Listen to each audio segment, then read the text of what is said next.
Pyke is the Iron Islands, and we found this fantastic harbour up on the north coast, a place called Ballantoy. It's like this huge castle that was built on like maybe a rocky outlet.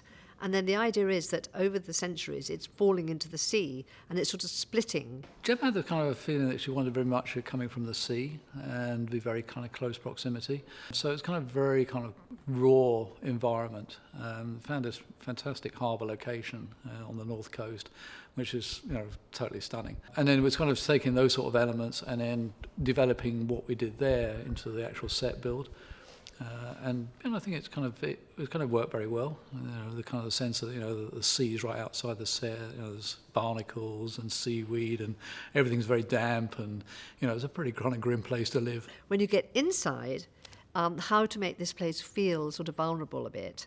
And we actually reused the Great Hall and put in these arches, all of which are sort of falling down and a bit crooked. Gemma designed these beautiful tapestries that were completely sort of ragged and mildew, and just made it sort of live as much as we could, really. But the idea was that this whole place, they're sort of ruled by the sea, and the sea's coming in on them, and there were shells all over the floor, and that looked pretty cool, actually.